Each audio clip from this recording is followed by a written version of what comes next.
목사인 제가 가장 듣기 힘든 간증이 있습니다. 목사님, 저 교회 안 나가요. 이런 말을 들을 때가 아닙니다. 목사님 한마디에 50년 신앙이 무너졌어요. 이 말을 들을 때입니다. 실제로 3년 전 한 권사님께서 제게 전화를 하셨습니다. 목소리가 떨리고 계셨습니다. 목사님, 저 이제 교회 못 나가겠어요. 그분은 우리 교회 성도가 아니었습니다. 하지만 그분의 이야기를 듣는 순간 제 가슴이 미어졌습니다. 이분은 김순자 권사님, 당시 72세였습니다. 50년을 한결같이 하나님을 섬기던 분이었습니다. 새벽 기도를 하루도 빠지지 않으셨고 구역 예배를 20년 넘게 인도하셨습니다. 젊은 시절 남편이 사업을 하던 때는 헌금도 넉넉히 하셨다고 합니다. 11조는 물론이고 감사 헌금, 선교 헌금도 빠지지 않으셨습니다. 그런데 15년 전 남편의 사업이 실패했습니다. 빚을 다 갚고 나니 남은 것이 없었습니다. 10년 전에는 남편이 암으로 세상을 떠났습니다. 이제 권사님께 남은 것은 국민연금 월 48만 원이 전부였습니다. 그래도 권사님은 변함없이 하나님을 섬기셨습니다. 새벽마다 기도하시고 주일 성수를 지키시고 구역 예배를 섬기셨습니다. 헌금은 이제 10,000원밖에 드릴 수 없었지만 그 10,000원에 정성을 담으셨습니다. 그런데 어느 주일 그 교회 담임 목사님이 강단에서 이렇게 말씀하셨습니다. 사랑하는 성도 여러분, 헌금 10,000원이 전부입니까? 하나님께 최선을 다하는 것이 10,000원입니까? 우리가 정말 하나님을 사랑한다면 더 드릴 수 있지 않겠습니까? 그 순간 권사님의 마음이 무너졌습니다. 50년 동안 쌓아온 신앙이 한순간에 흔들렸습니다. 예배가 끝나고 집으로 돌아오는 길, 권사님은 눈물을 흘리셨습니다. 하나님, 제가 최선을 다하지 않은 건가요? 10,000원밖에 못 드리는 제가 하나님을 사랑하지 않는 건가요? 50년을 섬겼는데 제가 부족한 건가요? 그날부터 권사님은 교회에 나가지 못하셨습니다. 새벽 기도도 주일 예배도 구역 예배도 모두 멈췄습니다. 50년 신앙이 한마디에 무너진 것입니다. 전화로 이 이야기를 들으면서 저는 울었습니다. 목사로서 너무나 죄송했고 너무나 마음이 아팠습니다. 여러분도 혹시 이런 경험이 있으신가요? 헌금 때문에 마음이 무거웠던 적이 있으신가요? 다른 사람과 비교하면서 부끄러웠던 적이 있으신가요? 오늘 저는 이 이야기를 여러분과 나누고 싶습니다. 하나님께서 정말로 원하시는 헌금이 무엇인지, 하나님이 진정으로 보시는 것이 무엇인지 말입니다. 오늘 이 시간 7가지 진리를 통해 여러분의 마음에 회복이 일어나길 바랍니다. 그리고 김순자 권사님처럼 무너진 분들이 다시 일어서는 역사가 일어나길 바랍니다. 지금부터 시작하겠습니다. 해시태그 첫 번째 하나님은 액수가 아니라 마음을 보십니다. 여러분, 헌금할 때 가장 큰 부담이 무엇인가요? 많은 분들이 얼마를 드려야 할까라는 고민을 하십니다. 옆 사람은 얼마를 낼까? 목사님은 어떻게 생각하실까? 다른 성도들이 나를 어떻게 볼까? 이런 생각들이 헌금을 부담스럽게 만듭니다. 그런데 성경은 놀라운 진리를 말씀하고 있습니다. 하나님은 우리가 드리는 액수를 보시는 것이 아니라 우리의 마음을 보신다는 것입니다. 고린도후서 9장 7절입니다. 각각 그 마음에 정한 대로 할 것이요 인색함으로나 억지로 하지 말지니 하나님은 즐겨내는 자를 사랑하시느니라. 이 말씀을 보십시오. 하나님이 중요하게 여기시는 것은 각각 그 마음에 정한 대로입니다. 인색함으로나 억지로가 아니라 즐겨내는 마음입니다. 여기서 핵심은 액수가 아니라 즐거운 마음입니다. 원어를 보면 힐라론이라는 단어인데 이것은 기쁨으로 가득 찬 즐거워하는 이라는 뜻입니다. 하나님은 우리가 억지로 많이 드리는 것보다 기쁨으로 조금 드리는 것을 더 기뻐하십니다. 김순자 권사님의 10,000원은 정말 적은 액수였을까요? 아닙니다. 권사님의 그 10,000원에는 50년 신앙이 담겨 있었습니다. 48만 원 중에서 10,000원은 전체의 약 2%입니다. 하지만 그 10,000원을 준비하기 위해 권사님은 손자 간식을 포기하셨을 것입니다. 본인의 작은 즐거움을 포기하셨을 것입니다. 그 10,000원에는 하나님을 향한 변함없는 사랑이 담겨 있었습니다. 저는 실제로 이런 일을 목격한 적이 있습니다. 5년 전 우리 교회에 출석하시던 박영수 집사님의 이야기입니다. 집사님은 당시 67세로 폐지를 수거하며 생계를 이어가셨습니다. 하루 종일 일해서 버는 돈이 평균 2만 원 정도였습니다. 한 달이면 60만 원 정도 되었는데 여기서 월세 30만 원을 내고 나면 30만 원이 남았습니다. 그런데 집사님은 매주 5천 원씩 헌금하셨습니다. 한 달이면 2만 원입니다. 어느 날 제가 신방을 갔을 때 집사님께 여쭤봤습니다. 집사님, 형편이 어려우신데 헌금을 꼭 하셔야 하나요? 그때 집사님이 하신 말씀을 저는 평생 잊을 수 없습니다. 목사님, 저는 이 5천 원 드릴 때가 가장 행복합니다. 하나님께 뭔가를 드릴 수 있다는 것 자체가 감사합니다. 제가 폐지 줍는 사람이지만 하나님 앞에서는 드릴 수 있는 사람입니다. 그 순간 저는 깨달았습니다. 헌금은 액수의 문제가 아니라 관계의 문제라는 것을. 박 집사님의 5천 원에는 하나님을 향한 순수한 사랑이 담겨 있었습니다. 3개월 후 놀라운 일이 일어났습니다. 집사님이 길에서 폐지를 줍다가 한 사업가를 만났습니다. 그분이 집사님의 성실한 모습을 보고 감동을 받아 자신의 회사 미화원으로 채용해 주셨습니다. 월급 150만 원이었습니다. 집사님은 그때부터 11조 15만 원을 드리기 시작하셨습니다. 하지만 집사님은 이렇게 말씀하셨습니다. 목사님, 5천 원 드릴 때나 15만 원 드릴 때나 제 마음은 똑같습니다.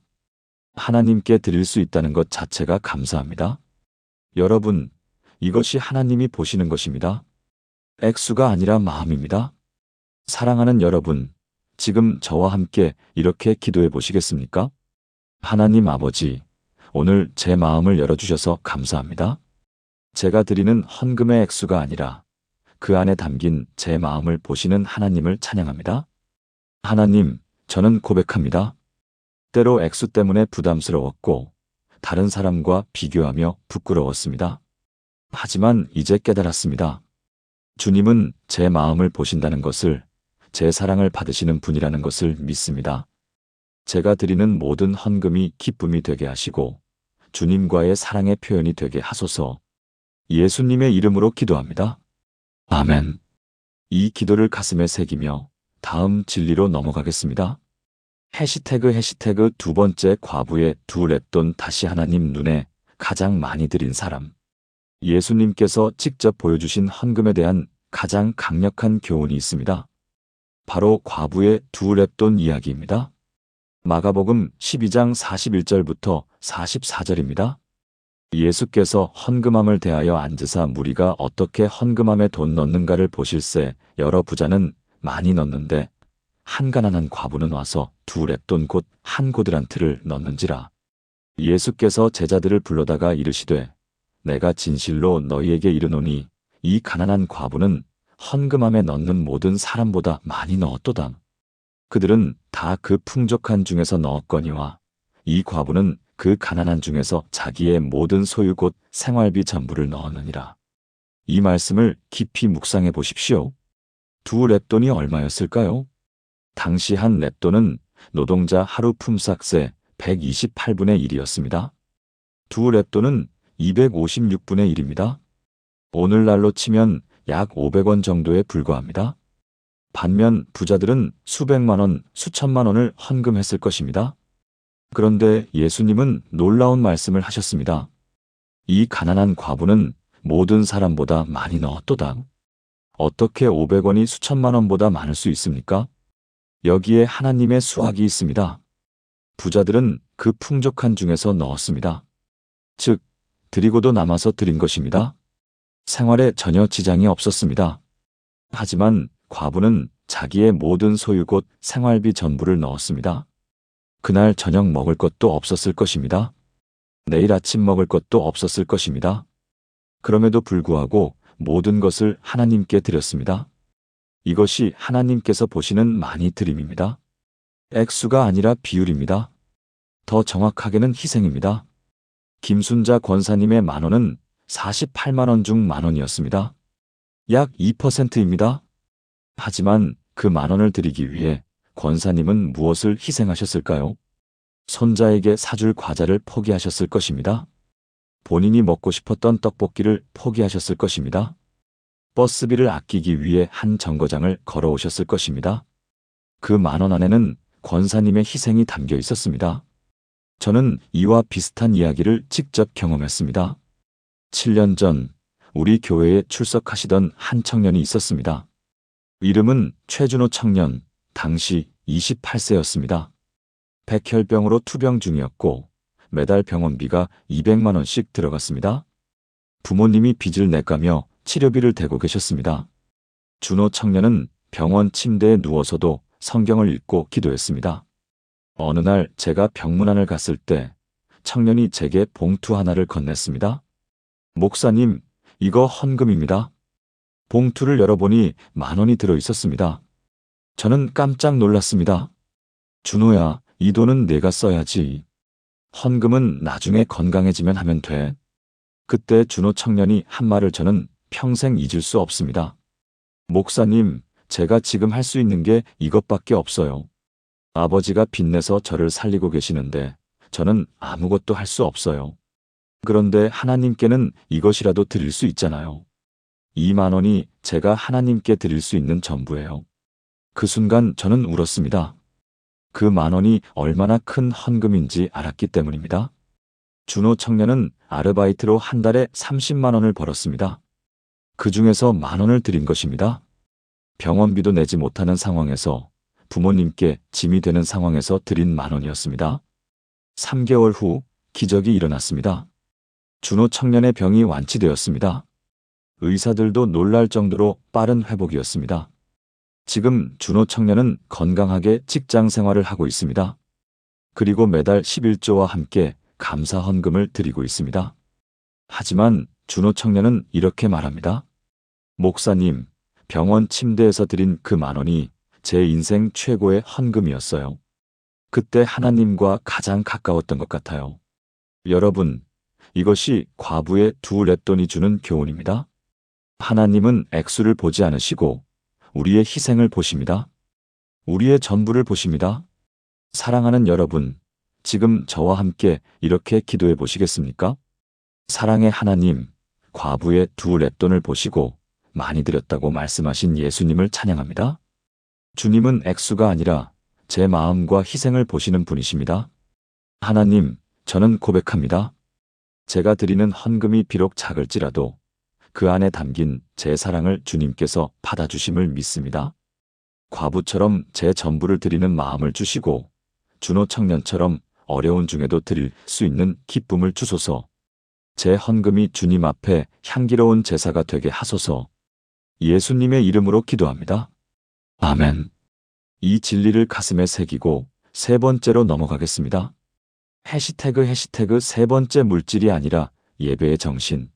많은 분들이 헌금을 단순히 돈 내는 것으로 생각합니다. 하지만 성경에서 헌금은 예배의 한 부분입니다. 더 정확하게는 예배 그 자체입니다. 로마서 12장 1절입니다. 그러므로 형제들아 내가 하나님의 모든 자비하심으로 너희를 권하노니 너희 몸을 하나님이 기뻐하시는 거룩한 산 제물로 드리라.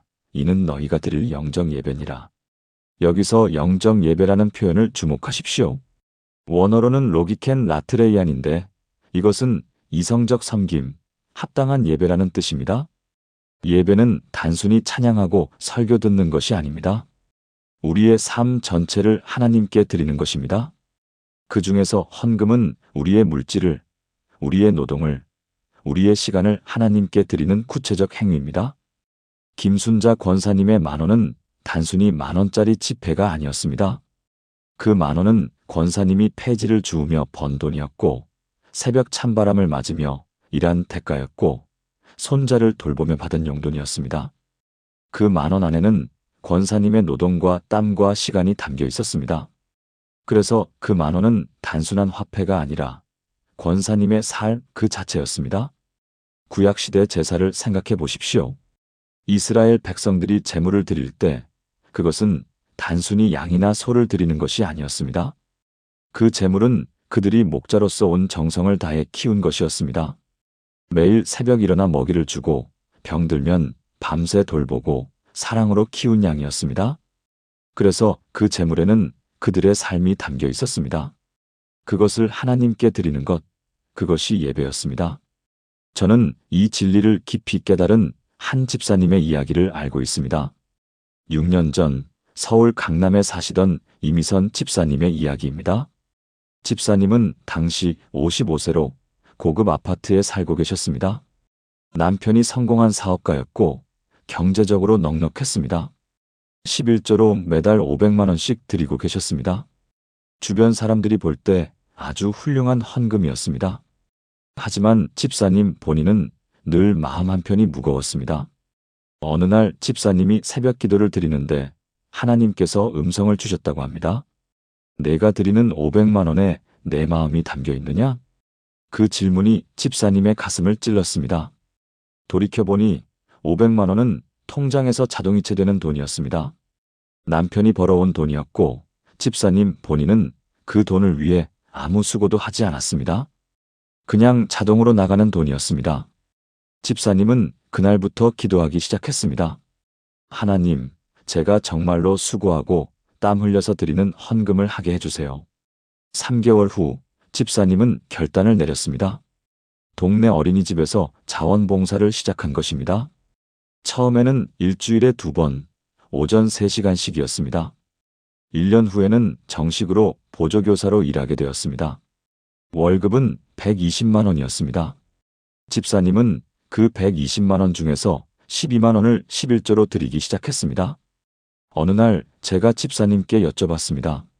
집사님, 500만 원 드릴 때와 12만 원 드릴 때 어떤 차이가 있나요?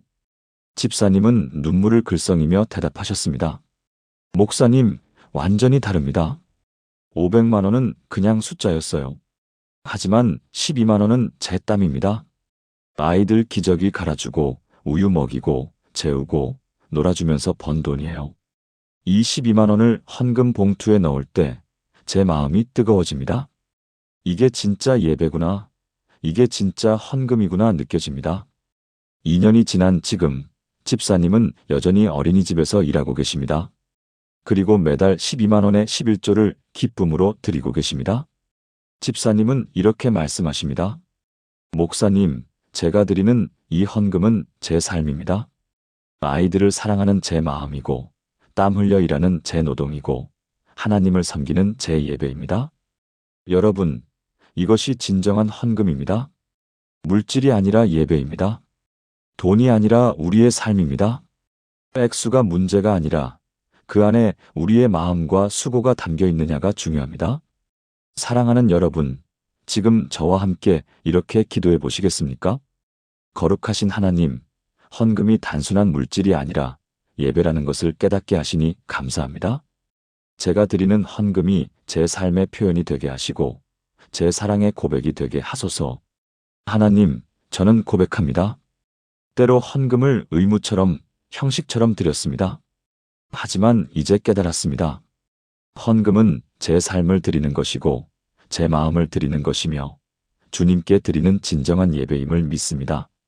제 헌금이 거룩한 산 제물이 되게 하시고 주님이 기뻐 받으시는 영적 예배가 되게 하소서. 예수님의 이름으로 기도합니다. 아멘. 이 예배의 정신을 마음에 새기고 4번째 진리로 나아가겠습니다. 해시태그 네 번째 헌금은 하나님과의 관계입니다. 헌금에 대한 가장 큰 오해가 있습니다. 많은 사람들이 헌금을 거래로 생각한다는 것입니다. 내가 헌금을 많이 하면 하나님이 축복해 주실 거야. 11조를 하면 하나님이 축복의 창문을 여실 거야. 이런 생각은 헌금을 조건부 거래로 만듭니다. 하지만 성경이 말하는 헌금은 거래가 아니라 관계입니다. 마태복음 6장 21절입니다. 내 보물 있는 그곳에는 내 마음도 있느니라. 이 말씀을 깊이 묵상해 보십시오. 보물이 있는 곳에 마음이 있다는 것입니다. 우리가 무엇에 돈을 쓰느냐가 우리의 마음이 어디 있는지를 보여줍니다. 헌금은 우리의 마음이 하나님께 있다는 것을 보여주는 구체적 표현입니다. 많고 적음의 문제가 아니라 방향의 문제입니다. 관계의 문제입니다. 김순자 권사님의 10,000원이 왜 그토록 소중했을까요? 그 10,000원은 권사님과 하나님의 관계를 보여주는 증거였기 때문입니다. 48만 원밖에 없는 상황에서도 하나님을 향한 마음을 표현한 것이었습니다. 그것은 하나님, 제가 비록 가난하지만 당신을 사랑합니다라는 고백이었습니다. 저는 이 진리를 체험한 한 권사님의 이야기를 알고 있습니다. 4년 전 부산에 사시던 정옥순 권사님의 이야기입니다. 권사님은 당시 68세로 홀로 사시며 청소 일을 하고 계셨습니다. 한 달 수입이 80만 원 정도였는데 월세 40만 원을 내고 나면 40만 원이 남았습니다. 권사님은 매주 10,000원씩 헌금하셨습니다. 한 달이면 4만 원이었습니다. 어느 날 권사님이 병원에 갔는데 암 진단을 받았습니다. 위암 3기였습니다. 의사는 수술비가 최소 1,000만 원은 들 거라고 했습니다. 권사님에게는 그런 돈이 없었습니다. 그날 밤 권사님은 하나님 앞에 무릎 꿇고 울었습니다. 하나님, 제가 헌금을 적게 해서 이런 병이 온 건가요? 제가 더 많이 드렸어야 했나요? 그때 하나님께서 권사님의 마음에 평안을 주셨다고 합니다. 권사님은 결단을 내렸습니다. 하나님, 제가 살든 죽든 당신을 믿겠습니다. 제 헌금이 적다고 저를 버리시는 분이 아님을 믿습니다. 당신은 저를 사랑하시는 분입니다. 그리고 권사님은 놀라운 결정을 했습니다. 암 진단을 받고도 그 주일에 헌금을 드린 것입니다. 10,000원을 봉투에 넣으면서 권사님은 기도했습니다. 하나님, 이 10,000원은 제가 주님을 사랑한다는 고백입니다. 제 병이 나으면 주님께 영광 돌리고 낫지 않아도 주님을 사랑합니다. 2주 후 기적이 일어났습니다. 권사님의 이야기를 들은 한 의사가 무료로 수술을 해주겠다고 연락이 온 것입니다. 그 의사도 같은 교회 성도였는데 권사님의 이야기를 듣고 감동을 받았다고 합니다.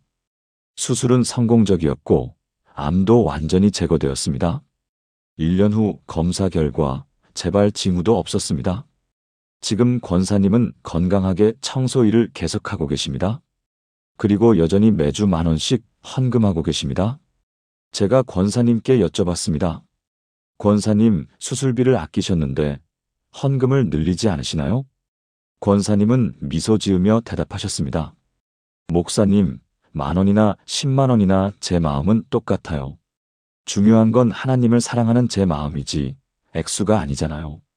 하나님은 제가 많이 드려서 저를 고쳐주신 게 아니에요. 저를 사랑하셔서 고쳐주신 거예요. 그리고 저도 하나님을 사랑하기 때문에 헌금하는 거예요. 여러분, 이것이 진정한 헌금입니다. 거래가 아니라 관계입니다. 조건이 아니라 사랑입니다. 많이 드린다고 더 사랑받는 것이 아니고 적게 드린다고 덜 사랑받는 것이 아닙니다. 하나님은 우리의 헌금 액수와 상관없이 우리를 사랑하십니다. 그리고 우리는 그 사랑에 대한 응답으로 헌금합니다. 사랑하는 여러분, 지금 저와 함께 이렇게 기도해 보시겠습니까? 사랑의 하나님 아버지, 헌금이 거래가 아니라 관계임을 깨닫게 하시니 감사합니다.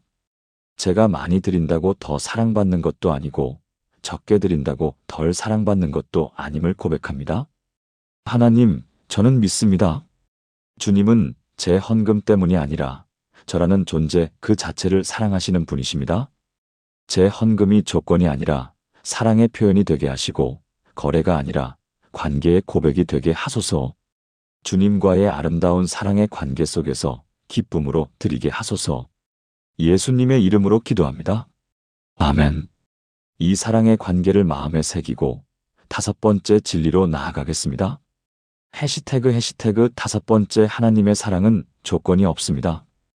헌금에 대한 두려움의 뿌리에는 이런 생각이 있습니다. 내가 헌금을 적게 하면 하나님이 나를 사랑하지 않으실까? 내가 11조를 못하면 하나님이 나를 벌하시지 않을까? 이런 생각은 하나님의 사랑을 조건부로 만듭니다. 하지만 성경은 분명히 말씀합니다. 하나님의 사랑은 조건이 없다고. 로마서 8장 38절부터 39절입니다. 내가 확신하노니 사망이나 생명이나 천사들이나 권세자들이나 현재 일이나 장래 일이나 능력이나 높음이나 기품이나 다른 어떤 피조물이라도 우리를 우리 주 그리스도 예수 안에 있는 하나님의 사랑에서 끊을 수 없으리라. 이 말씀을 보십시오. 다른 어떤 피조물이라도 하나님의 사랑에서 우리를 끊을 수 없다고 합니다. 여기에는 우리의 헌금 액수도 포함됩니다. 우리가 많이 드리든 적게 드리든 아예 못 드리든 그 어떤 것도 하나님의 사랑에서 우리를 끊을 수 없습니다. 김순자 권사님이 무너진 이유가 무엇이었습니까? 헌금 10,000원이 전부입니까? 라는 한마디가 권사님에게 이렇게 들렸던 것입니다. 당신은 하나님을 충분히 사랑하지 않는다. 당신의 헌금으로는 부족하다. 당신은 좋은 신자가 아니다. 이런 생각들이 50년 신앙을 무너뜨렸습니다. 하지만 이것은 진리가 아닙니다. 하나님의 사랑은 우리의 행위에 달려있지 않습니다. 우리의 헌금에 달려있지 않습니다. 하나님은 우리가 하나님이기 때문에, 우리를 창조하셨기 때문에 우리를 사랑하십니다. 조건 없이 무조건적으로 사랑하십니다. 저는 이 진리를 깊이 깨달은 한 형제님의 이야기를 알고 있습니다. 5년 전 대구에 사시던 박성민 집사님의 이야기입니다. 집사님은 당시 42세로 사업 실패로 모든 것을 잃은 상태였습니다. 빚이 3천만 원 있었고 아내와 2아이를 먹여 살려야 했습니다. 편의점 야간 아르바이트로 한 달에 150만 원을 벌었습니다. 집사님은 11조를 하고 싶었지만 15만 원이 너무 컸습니다. 그 돈이면 아이들 학원비를 낼 수 있었습니다. 집사님은 고민 끝에 11조를 하지 않기로 결정했습니다. 대신 감사 헌금으로 월 3만 원을 드리기 시작했습니다. 하지만 집사님의 마음은 늘 무거웠습니다. 하나님이 나를 어떻게 생각하실까? 11조도 못하는 내가 하나님께 사랑받을 자격이 있을까? 6개월이 지났을 때 집사님은 심한 우울증에 빠졌습니다. 교회에 나가는 것도 부담스러웠습니다. 다른 사람들은 11조를 하는데 자신만 못한다는 생각에 부끄러웠습니다. 어느 날 새벽 집사님이 편의점 야간 근무를 하고 있었습니다.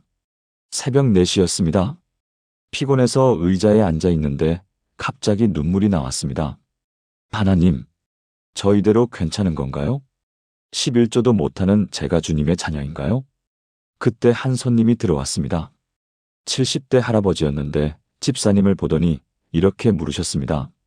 젊은이, 왜 울고 있나? 집사님은 모든 이야기를 털어놓았습니다. 사업 실패한 것, 11조 못하는 것, 하나님께 죄책감 느끼는 것까지. 할아버지는 집사님의 이야기를 다 듣고 나서 이렇게 말씀하셨습니다.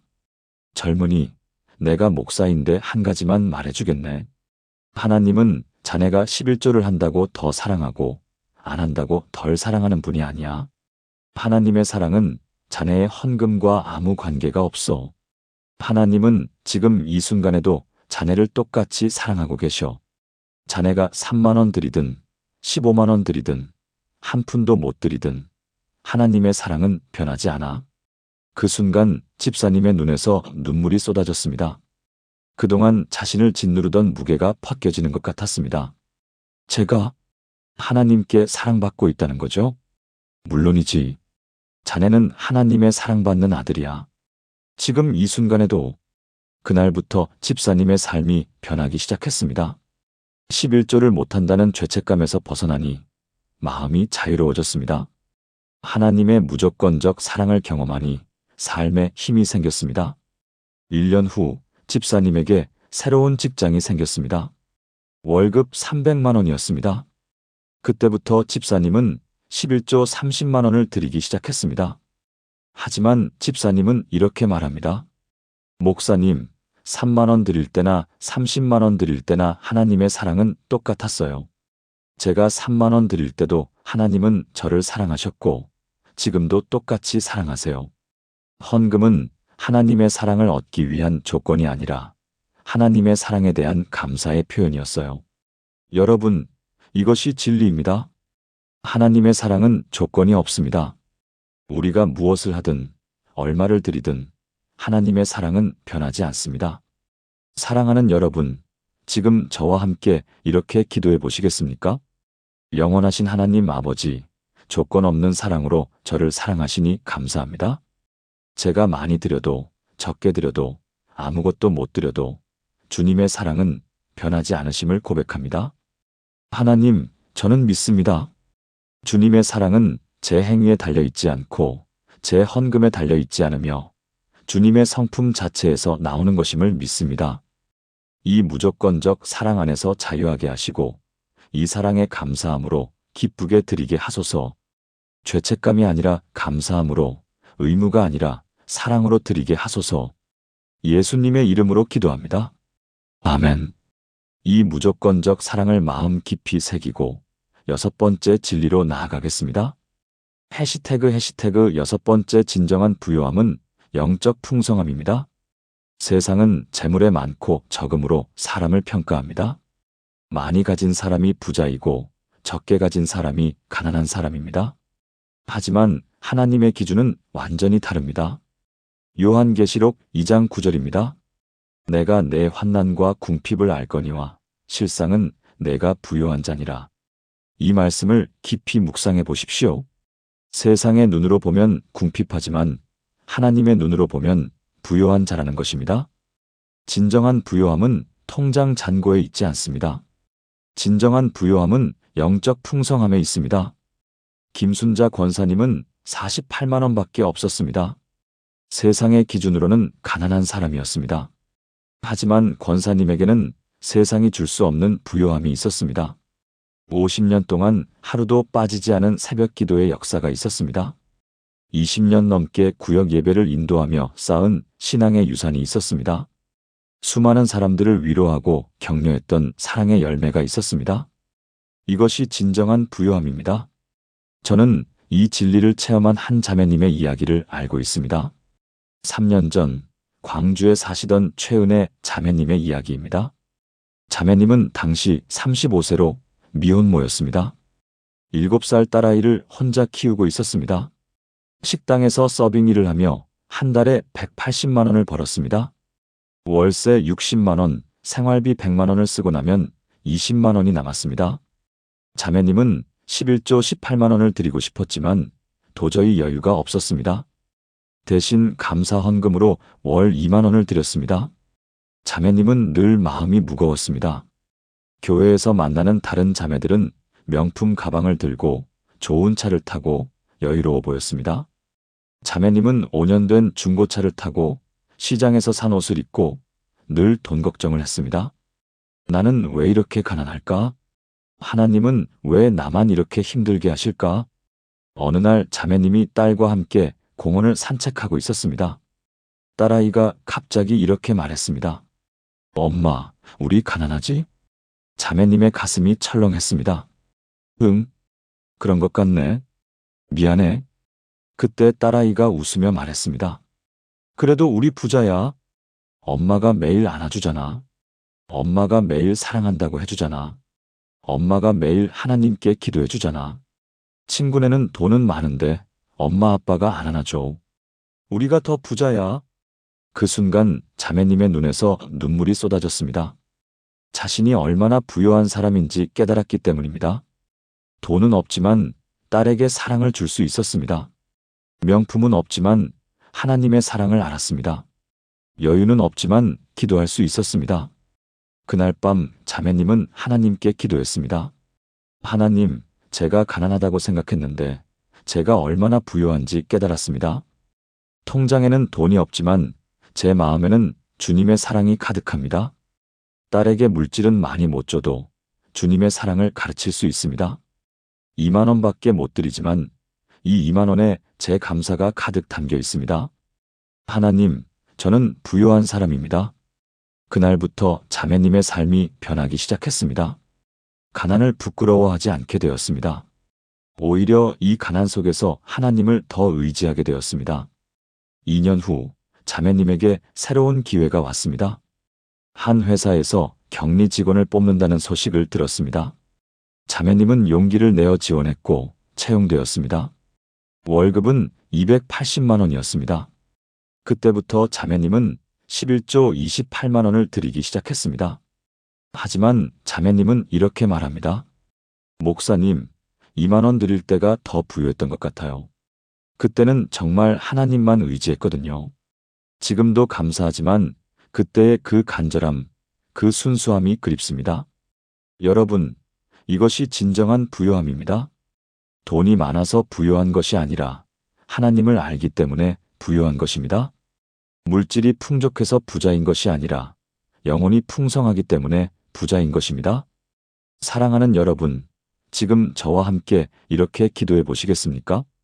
풍성하신 하나님 아버지, 진정한 부요함이 무엇인지 깨닫게 하시니 감사합니다. 세상은 재물로 사람을 평가하지만 주님은 영혼의 풍성함으로 보심을 고백합니다. 하나님, 저는 믿습니다. 제 통장이 비어 있어도 제 마음에 주님의 사랑이 가득하면 저는 부요한 자입니다. 제가 명품을 입지 못해도 주님의 은혜를 입고 있으면 저는 가장 아름다운 자입니다. 제가 적게 드려도 기쁨으로 드리면 저는 가장 많이 드린 자입니다. 이 영적 부요함 안에서 살게 하시고 이 풍성함을 나누는 자가 되게 하소서. 예수님의 이름으로 기도합니다. 아멘. 이 영적 부요함을 가슴에 품고 마지막 7번째 진리로 나아가겠습니다. 해시태그 7번째 회복과 치유 다시 시작하는 용기. 김순자 권사님의 이야기로 돌아가겠습니다. 권사님이 전화로 이야기를 털어놓으셨을 때 저는 이렇게 여쭤봤습니다. 권사님, 지금 어떻게 지내세요? 권사님은 울먹이며 대답하셨습니다. 목사님, 저 교회 못 나가요. 기도도 안 돼요. 말씀도 안 읽혀요. 50년을 섬겼는데 이게 뭐예요? 그때 저는 권사님께 오늘 나눈 모든 진리를 전해드렸습니다. 하나님은 액수가 아니라 마음을 보신다는 것. 과부의 2 렙돈이 가장 많은 헌금이었다는 것. 헌금은 예배이며 관계라는 것. 하나님의 사랑은 조건이 없다는 것. 진정한 부요함은 영적 풍성함이라는 것. 그리고 마지막으로 이렇게 말씀드렸습니다. 권사님, 하나님은 지금도 권사님을 사랑하십니다. 권사님의 50년 신앙은 절대로 헛되지 않았습니다. 그 담임 목사님의 한마디는 하나님의 마음이 아니었습니다. 하나님은 지금 이 순간에도 권사님의 10,000원을 가장 귀하게 여기고 계십니다. 전화 너머로 권사님의 흐느끼는 소리가 들렸습니다. 정말 그럴까요? 정말 하나님은 제 10,000원을 받아주실까요? 제가 다시 교회에 나가도 될까요? 그렇습니다, 권사님. 하나님은 지금도 권사님을 기다리고 계십니다. 그날 이후 저는 권사님과 매주 통화했습니다. 격려하고 기도하고 함께 말씀을 나눴습니다. 2주 후 권사님이 다시 교회에 나가기 시작했습니다. 다만 그 교회가 아니라 집 근처 작은 교회로 옮기셨습니다. 담임 목사님은 40대 젊은 목사님이었는데 권사님을 따뜻하게 맞아주셨다고 합니다. 권사님은 여전히 10,000원씩 헌금하셨습니다. 하지만 이제는 그 10,000원을 부끄러워하지 않으셨습니다. 오히려 그 10,000원에 하나님을 향한 사랑을 담으셨습니다. 6개월 후 권사님께서 제게 전화를 하셨습니다. 목소리가 밝았습니다. 목사님, 저 새벽기도 다시 시작했어요. 구역 예배도 다시 시작했어요. 하나님이 저를 다시 회복시켜 주셨어요. 그리고 1년 후 더 놀라운 일이 일어났습니다. 권사님이 전화로 이렇게 말씀하셨습니다. 목사님, 제가 손자 돌봐주는 걸 본 이웃 아주머니가 저한테 돈을 주신대요.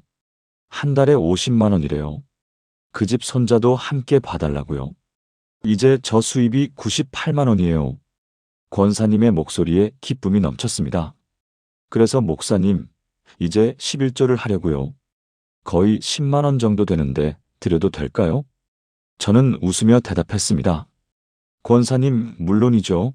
하지만 권사님 10,000원도 하나님은 똑같이 사랑하셨어요. 그렇죠, 목사님. 이제 저 알아요. 액수가 문제가 아니라 마음이 문제라는 걸요. 그래도 이렇게 드릴 수 있게 해주셔서 너무 감사해요. 지금 권사님은 건강하게 2 손자를 돌보고 계십니다. 매달 11조 약 10만 원을 기쁨으로 드리고 계십니다. 새벽 기도를 빠지지 않고 구역 예배를 섬기고 계십니다. 그리고 권사님은 이제 다른 성도들에게 이렇게 간증하신다고 합니다. 헌금은 액수가 아니라 마음입니다.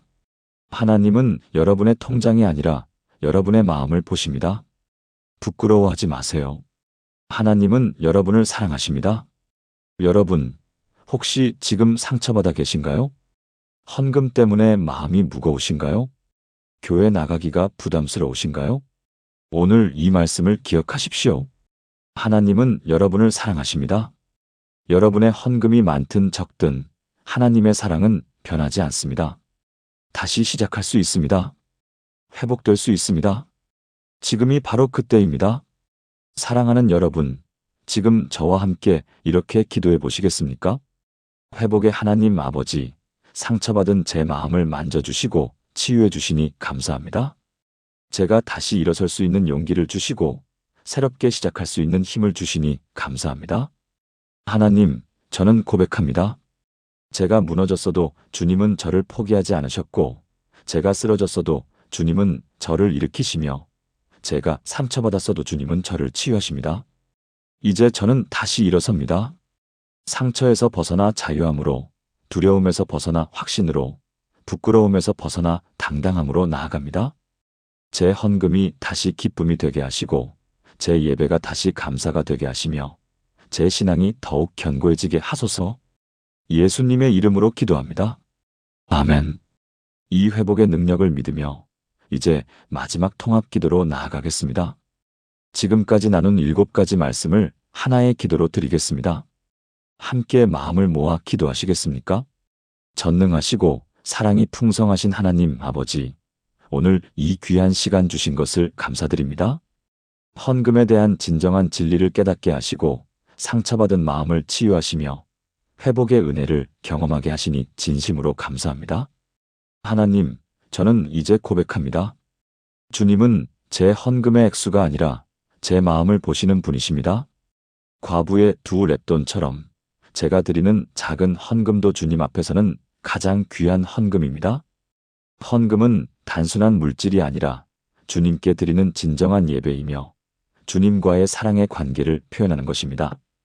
주님의 사랑은 제 헌금의 조건이 달려있지 않고 제가 무엇을 하든 변함없이 저를 사랑하시는 무조건적 사랑입니다. 진정한 부요함은 통장 잔고에 있지 않고 주님을 아는 영적 풍성함에 있으며 저는 이미 가장 부유한 자임을 믿습니다. 오늘 이 진리 안에서 모든 상처가 치유되고 무너졌던 신앙이 회복되며 다시 일어서는 용기가 임하기를 간구합니다. 아버지 하나님, 지금 이 말씀을 듣는 모든 분들이 헌금의 두려움에서 벗어나게 하소서. 액수 때문에 부끄러워하지 않게 하시고 다른 사람과 비교하며 움츠러들지 않게 하소서. 대신 기쁨으로, 감사함으로, 사랑으로 드리는 참된 헌금이 되게 하소서. 10,000원이든 100,000원이든 그 안에 담긴 마음을 주님께서 기쁘게 받으시고 그것을 통해 주님과의 관계가 더욱 깊어지게 하소서. 김순자 권사님처럼 상처받았던 분들이 오늘 이 말씀으로 완전히 회복되게 하시고 다시 교회로 새벽 기도로 주님 앞으로 나아오게 하소서. 이제 우리는 알았습니다. 주님은 우리의 통장이 아니라 우리의 마음을 보시고 우리의 액수가 아니라 우리의 사랑을 받으시며 우리의 조건이 아니라 우리 자체를 사랑하신다는 것을 믿습니다. 이 믿음 안에서 자유하게 하시고 이 사랑 안에서 풍성하게 하시며 이 은혜 안에서 기쁘게 살아가게 하소서. 우리의 헌금이 주님께 영광이 되고 우리의 예배가 주님께 기쁨이 되며 우리의 삶이 주님의 사랑을 증거하는 통로가 되게 하소서. 이 모든 말씀이 우리 마음 깊이 새겨지게 하시고 우리 삶 가운데 열매로 맺히게 하소서. 살아계신 예수 그리스도의 이름으로 우리 구주의 이름으로 감사하며 기도드립니다. 아멘. 사랑하는 여러분, 오늘 우리는 7가지 중요한 진리를 함께 나눴습니다. 첫째, 하나님은 액수가 아니라 우리의 마음을 보십니다. 둘째, 과부의 2렙돈처럼 우리의 희생이 하나님 눈에 가장 귀합니다. 셋째, 헌금은 단순한 물질이 아니라 하나님께 드리는 진정한 예배입니다. 넷째, 헌금은 거래가 아니라 하나님과의 사랑의 관계입니다. 다섯째, 하나님의 사랑은 우리의 헌금과 무관한 무조건적 사랑입니다. 여섯째, 진정한 부요함은 재물이 아니라 영적 풍성함에 있습니다. 일곱째, 상처받았어도 회복될 수 있고 다시 시작할 수 있습니다. 김순자 권사님은 한마디에 무너졌지만 진리를 통해 회복되었습니다. 여러분도 혹시 상처받아 계신다면 오늘이 회복의 날이 되기를 바랍니다. 여러분의 헌금이 많든 적든 하나님은 여러분을 사랑하십니다. 부끄러워하지 마십시오. 비교하지 마십시오. 그저 기쁨으로 드리십시오. 그것이 10,000원이든 1,000원이든 하나님은 여러분의 마음을 보시고 기뻐하십니다. 오늘 이 말씀이 여러분의 마음에 위로가 되고 격려가 되고 힘이 되었다면 좋아요를 눌러주시고 아래 댓글에 아멘이라고 남겨주세요. 그리고 여러분 주변에 헌금 때문에 마음 아파하는 분이 계시다면 이 영상을 꼭 나눠주세요. 한 사람이라도 더 이 진리를 알고 자유함을 얻기를 바랍니다. 여러분 모두에게 하나님의 풍성한 은혜와 사랑이 넘치기를 축복합니다.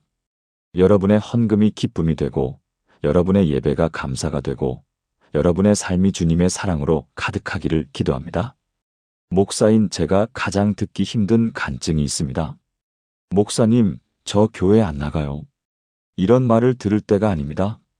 목사님 한마디에 50년 신앙이 무너졌어요. 이 말을 들을 때입니다. 실제로 3년 전 한 권사님께서 제게 전화를 하셨습니다. 목소리가 떨리고 계셨습니다. 목사님, 저 이제 교회 못 나가겠어요. 그분은 우리 교회 성도가 아니었습니다. 하지만 그분의 이야기를 듣는 순간 제 가슴이 미어졌습니다. 이분은 김순자 권사님, 당시 72세였습니다. 50년을 한결같이 하나님을 섬기던 분이었습니다. 새벽 기도를 하루도 빠지지 않으셨고 구역 예배를 20년 넘게 인도하셨습니다. 젊은 시절 남편이 사업을 하던 때는 헌금도 넉넉히 하셨다고 합니다. 11조는 물론이고 감사 헌금, 선교 헌금도 빠지지 않으셨습니다. 그런데 15년 전 남편의 사업이 실패했습니다. 빚을 다 갚고 나니 남은 것이 없었습니다. 10년 전에는 남편이 암으로 세상을 떠났습니다. 이제 권사님께 남은 것은 국민연금 월 48만 원이 전부였습니다. 그래도 권사님은 변함없이 하나님을 섬기셨습니다. 새벽마다 기도하시고 주일 성수를 지키시고 구역 예배를 섬기셨습니다. 헌금은 이제 10,000원밖에 드릴 수 없었지만 그 10,000원에 정성을 담으셨습니다. 그런데 어느 주일 그 교회 담임 목사님이 강단에서 이렇게 말씀하셨습니다. 사랑하는 성도 여러분, 헌금 10,000원이 전부입니까? 하나님께 최선을 다하는 것이 10,000원입니까? 우리가 정말 하나님을 사랑한다면 더 드릴 수 있지 않겠습니까? 그 순간 권사님의 마음이 무너졌습니다. 50년 동안 쌓아온 신앙이 한순간에 흔들렸습니다. 예배가 끝나고 집으로 돌아오는 길, 권사님은 눈물을 흘리셨습니다. 하나님, 제가 최선을 다하지 않은 건가요? 10,000원밖에 못 드리는 제가 하나님을 사랑하지 않는 건가요? 50년을 섬겼는데 제가 부족한 건가요? 그날부터 권사님은 교회에 나가지 못하셨습니다. 새벽 기도도 주일 예배도 구역 예배도 모두 멈췄습니다. 50년 신앙이 한마디에 무너진 것입니다. 전화로 이 이야기를 들으면서 저는 울었습니다. 목사로서 너무나 죄송했고 너무나 마음이 아팠습니다. 여러분도 혹시 이런 경험이 있으신가요? 헌금 때문에 마음이 무거웠던 적이 있으신가요? 다른 사람과 비교하면서 부끄러웠던 적이 있으신가요? 오늘 저는 이 이야기를 여러분과 나누고 싶습니다. 하나님께서 정말로 원하시는 헌금이 무엇인지, 하나님이 진정으로 보시는 것이 무엇인지 말입니다. 오늘 이 시간 7가지 진리를 통해 여러분의 마음에 회복이 일어나길 바랍니다. 그리고 김순자 권사님처럼 무너진 분들이 다시 일어서는 역사가 일어나길 바랍니다. 지금부터 시작하겠습니다. 해시태그 첫 번째 하나님은 액수가 아니라 마음을 보십니다. 여러분, 헌금할 때 가장 큰 부담이 무엇인가요? 많은 분들이 얼마를 드려야 할까라는 고민을 하십니다. 옆 사람은 얼마를 낼까? 목사님은 어떻게 생각하실까? 다른 성도들이 나를 어떻게 볼까? 이런 생각들이 헌금을 부담스럽게 만듭니다. 그런데 성경은 놀라운 진리를 말씀하고 있습니다. 하나님은 우리가 드리는 액수를 보시는 것이 아니라 우리의 마음을 보신다는 것입니다. 고린도후서 9장 7절입니다. 각각 그 마음에 정한 대로 할 것이요 인색함으로나 억지로 하지 말지니 하나님은 즐겨내는 자를 사랑하시느니라. 이 말씀을 보십시오. 하나님이 중요하게 여기시는 것은 각각 그 마음에 정한 대로입니다. 인색함으로나 억지로가 아니라 즐겨내는 마음입니다. 여기서 핵심은 액수가 아니라 즐거운 마음입니다. 원어를 보면 힐라론이라는 단어인데 이것은 기쁨으로 가득 찬 즐거워하는이라는 뜻입니다. 하나님은 우리가 억지로 많이 드리는 것보다 기쁨으로 조금 드리는 것을 더 기뻐하십니다. 김순자 권사님의 10,000원은 정말 적은 액수였을까요? 아닙니다. 권사님의 그 10,000원에는 50년 신앙이 담겨 있었습니다. 48만 원 중에서 10,000원은 전체의 약 2%입니다. 하지만 그 10,000원을 준비하기 위해 권사님은 손자 간식을 포기하셨을 것입니다. 본인의 작은 즐거움을 포기하셨을 것입니다. 그 10,000원에는 하나님을 향한 변함없는 사랑이 담겨 있었습니다. 저는 실제로 이런 일을 목격한 적이 있습니다. 5년 전 우리 교회에 출석하시던 박영수 집사님의 이야기입니다. 집사님은 당시 67세로 폐지를 수거하며 생계를 이어가셨습니다. 하루 종일 일해서 버는 돈이 평균 2만 원 정도였습니다. 한 달이면 60만 원 정도 되었는데 여기서 월세 30만 원을 내고 나면 30만 원이 남았습니다. 그런데 집사님은 매주 5,000원씩 헌금하셨습니다. 한 달이면 2만 원입니다. 어느 날 제가 신방을 갔을 때 집사님께 여쭤봤습니다. 집사님, 형편이 어려우신데 헌금을 꼭 하셔야 하나요? 그때 집사님이 하신 말씀을 저는 평생 잊을 수 없습니다. 목사님, 저는 이 5,000원 드릴 때가 가장 행복합니다. 하나님께 뭔가를 드릴 수 있다는 것 자체가 감사합니다. 제가 폐지 줍는 사람이지만 하나님 앞에서는 드릴 수 있는 사람입니다. 그 순간 저는 깨달았습니다. 헌금은 액수의 문제가 아니라 관계의 문제라는 것을. 박 집사님의 5,000원에는 하나님을 향한 순수한 사랑이 담겨 있었습니다. 3개월 후 놀라운 일이 일어났습니다. 집사님이 길에서 폐지를 줍다가 한 사업가를 만났습니다. 그분이 집사님의 성실한 모습을 보고 감동을 받아 자신의 회사 미화원으로 채용해 주셨습니다. 월급 150만 원이었습니다. 집사님은 그때부터 11조 15만 원을 드리기 시작하셨습니다. 하지만 집사님은 이렇게 말씀하셨습니다. 목사님, 5,000원 드릴 때나 15만 원 드릴 때나 제 마음은 똑같습니다. 하나님께 드릴 수 있다는 것 자체가 감사합니다. 여러분, 이것이 하나님이 보시는 것입니다. 액수가 아니라 마음입니다. 사랑하는 여러분, 지금 저와 함께 이렇게 기도해 보시겠습니까?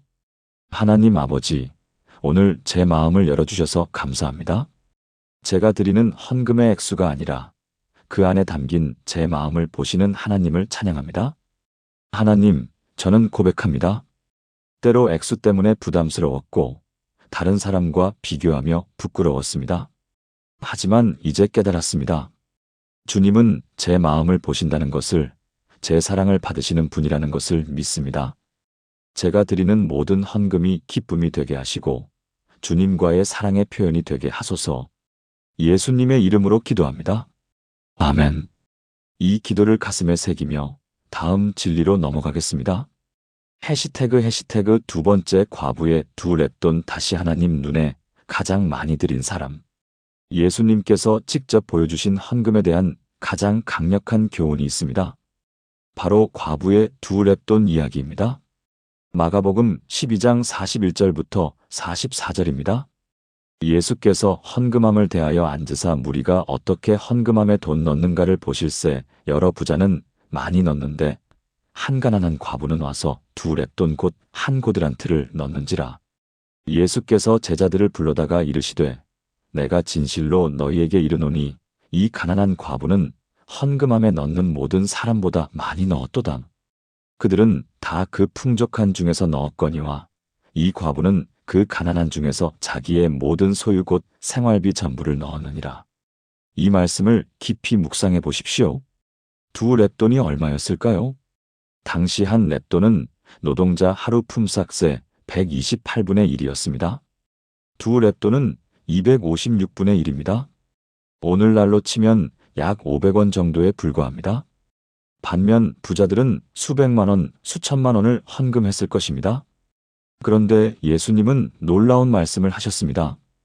이 가난한 과부는 모든 사람보다 많이 넣었도다. 어떻게 500원이 수천만 원보다 많을 수 있습니까? 여기에 하나님의 수확이 있습니다. 부자들은 그 풍족한 중에서 넣었습니다. 즉, 드리고도 남아서 드린 것입니다. 생활에 전혀 지장이 없었습니다. 하지만 과부는 자기의 모든 소유 곧 생활비 전부를 넣었습니다. 그날 저녁 먹을 것도 없었을 것입니다. 내일 아침 먹을 것도 없었을 것입니다. 그럼에도 불구하고 모든 것을 하나님께 드렸습니다. 이것이 하나님께서 보시는 많이 드림입니다. 액수가 아니라 비율입니다. 더 정확하게는 희생입니다. 김순자 권사님의 10,000원은 48만 원 중 10,000원이었습니다. 약 2%입니다. 하지만 그 10,000원을 드리기 위해 권사님은 무엇을 희생하셨을까요? 손자에게 사줄 과자를 포기하셨을 것입니다. 본인이 먹고 싶었던 떡볶이를 포기하셨을 것입니다. 버스비를 아끼기 위해 한 정거장을 걸어오셨을 것입니다. 그 10,000원 안에는 권사님의 희생이 담겨 있었습니다. 저는 이와 비슷한 이야기를 직접 경험했습니다. 7년 전 우리 교회에 출석하시던 한 청년이 있었습니다. 이름은 최준호 청년, 당시 28세였습니다. 백혈병으로 투병 중이었고 매달 병원비가 200만 원씩 들어갔습니다. 부모님이 빚을 내가며 치료비를 대고 계셨습니다. 준호 청년은 병원 침대에 누워서도 성경을 읽고 기도했습니다. 어느 날 제가 병문안을 갔을 때 청년이 제게 봉투 하나를 건넸습니다. 목사님, 이거 헌금입니다. 봉투를 열어보니 10,000원이 들어 있었습니다. 저는 깜짝 놀랐습니다.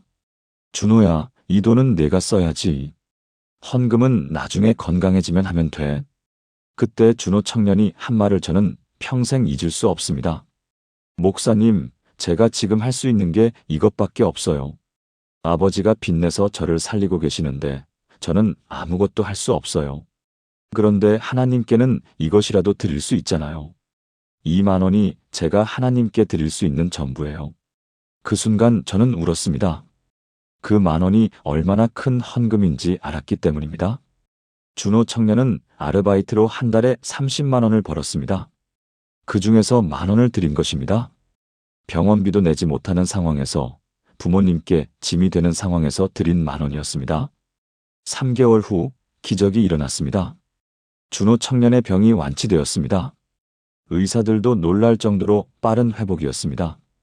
지금 준호 청년은 건강하게 직장 생활을 하고 있습니다. 그리고 매달 11조와 함께 감사 헌금을 드리고 있습니다. 하지만 준호 청년은 이렇게 말합니다. 목사님, 병원 침대에서 드린 그 10,000원이 제 인생 최고의 헌금이었어요. 그때 하나님과 가장 가까웠던 것 같아요. 여러분, 이것이 과부의 두 랩돈이 주는 교훈입니다. 하나님은 액수를 보지 않으시고 우리의 희생을 보십니다. 우리의 전부를 보십니다. 사랑하는 여러분, 지금 저와 함께 이렇게 기도해 보시겠습니까? 사랑의 하나님, 과부의 두 랩돈을 보시고 많이 드렸다고 말씀하신 예수님을 찬양합니다. 주님은 액수가 아니라 제 마음과 희생을 보시는 분이십니다. 하나님, 저는 고백합니다. 제가 드리는 헌금이 비록 작을지라도 그 안에 담긴 제 사랑을 주님께서 받아주심을 믿습니다. 과부처럼 제 전부를 드리는 마음을 주시고 준호 청년처럼 어려운 중에도 드릴 수 있는 기쁨을 주소서. 제 헌금이 주님 앞에 향기로운 제사가 되게 하소서. 예수님의 이름으로 기도합니다. 아멘. 이 진리를 가슴에 새기고 세 번째로 넘어가겠습니다. 해시태그 세 번째 물질이 아니라 예배의 정신. 많은 분들이 헌금을 단순히 돈 내는 것으로 생각합니다. 하지만 성경에서 헌금은 예배의 한 부분입니다.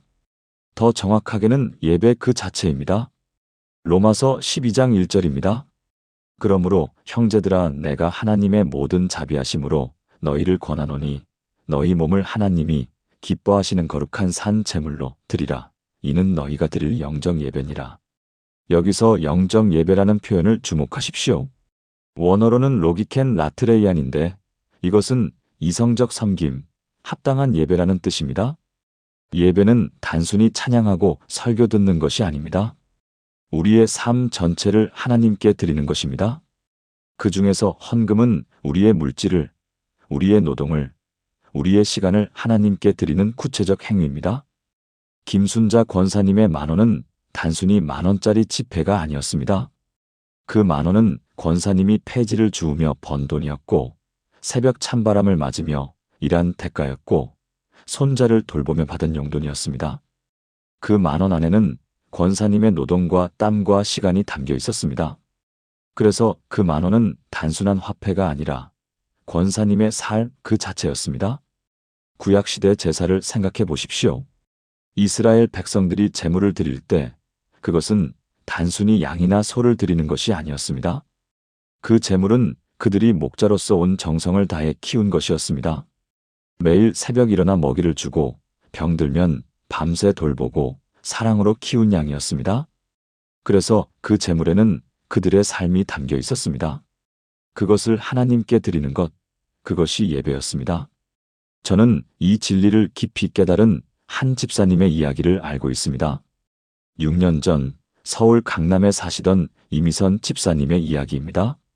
집사님은 당시 55세로 고급 아파트에 살고 계셨습니다. 남편이 성공한 사업가였고 경제적으로 넉넉했습니다. 11조로 매달 500만 원씩 드리고 계셨습니다. 주변 사람들이 볼 때 아주 훌륭한 헌금이었습니다. 하지만 집사님 본인은 늘 마음 한편이 무거웠습니다. 어느 날 집사님이 새벽 기도를 드리는데 하나님께서 음성을 주셨다고 합니다. 내가 드리는 500만 원에 내 마음이 담겨 있느냐? 그 질문이 집사님의 가슴을 찔렀습니다. 돌이켜보니 500만 원은 통장에서 자동이체되는 돈이었습니다. 남편이 벌어온 돈이었고 집사님 본인은 그 돈을 위해 아무 수고도 하지 않았습니다. 그냥 자동으로 나가는 돈이었습니다. 집사님은 그날부터 기도하기 시작했습니다. 하나님, 제가 정말로 수고하고 땀 흘려서 드리는 헌금을 하게 해주세요. 3개월 후 집사님은 결단을 내렸습니다. 동네 어린이집에서 자원봉사를 시작한 것입니다. 처음에는 일주일에 2번, 오전 3시간씩이었습니다. 1년 후에는 정식으로 보조교사로 일하게 되었습니다. 월급은 120만 원이었습니다.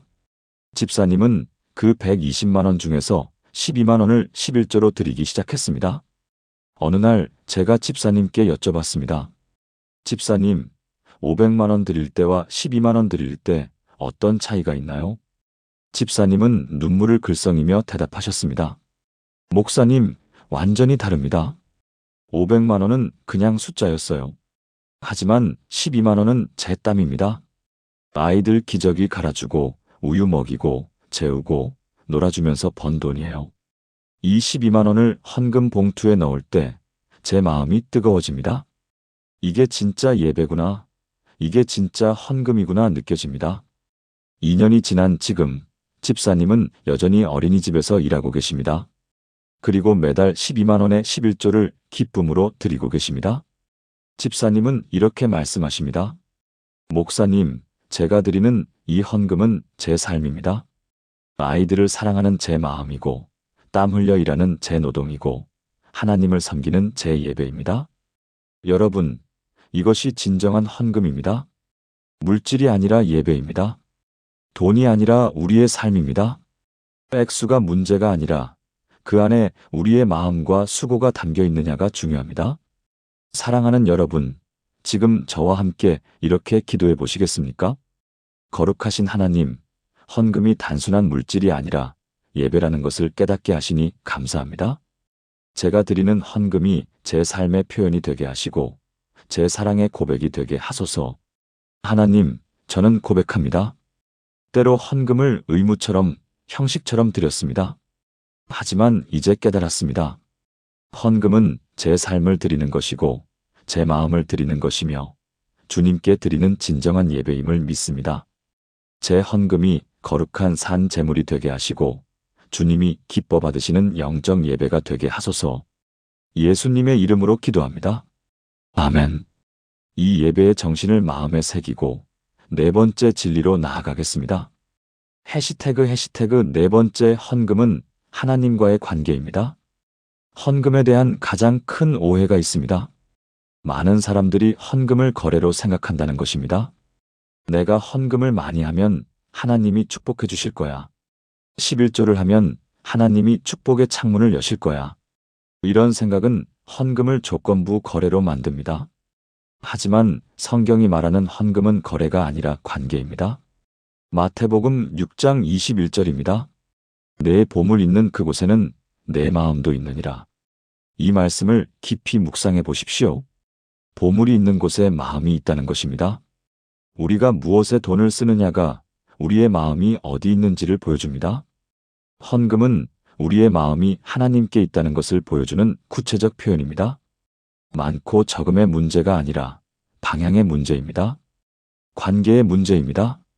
김순자 권사님의 10,000원이 왜 그토록 소중했을까요? 그 10,000원은 권사님과 하나님의 관계를 보여주는 증거였기 때문입니다. 48만 원밖에 없는 상황에서도 하나님을 향한 마음을 표현한 것이었습니다. 그것은 하나님, 제가 비록 가난하지만 당신을 사랑합니다라는 고백이었습니다. 저는 이 진리를 체험한 한 권사님의 이야기를 알고 있습니다. 4년 전 부산에 사시던 정옥순 권사님의 이야기입니다. 권사님은 당시 68세로 홀로 사시며 청소 일을 하고 계셨습니다. 한 달 수입이 80만 원 정도였는데 월세 40만 원을 내고 나면 40만 원이 남았습니다. 권사님은 매주 10,000원씩 헌금하셨습니다. 한 달이면 4만 원이었습니다. 어느 날 권사님이 병원에 갔는데 암 진단을 받았습니다. 위암 3기였습니다. 의사는 수술비가 최소 1,000만 원은 들 거라고 했습니다. 권사님에게는 그런 돈이 없었습니다. 그날 밤 권사님은 하나님 앞에 무릎 꿇고 울었습니다. 하나님, 제가 헌금을 적게 해서 이런 병이 온 건가요? 제가 더 많이 드렸어야 했나요? 그때 하나님께서 권사님의 마음에 평안을 주셨다고 합니다. 권사님은 결단을 내렸습니다. 하나님, 제가 살든 죽든 당신을 믿겠습니다. 제 헌금이 적다고 저를 버리시는 분이 아님을 믿습니다. 당신은 저를 사랑하시는 분입니다. 그리고 권사님은 놀라운 결정을 했습니다. 암 진단을 받고도 그 주일에 헌금을 드린 것입니다. 10,000원을 봉투에 넣으면서 권사님은 기도했습니다. 하나님, 이 10,000원은 제가 주님을 사랑한다는 고백입니다.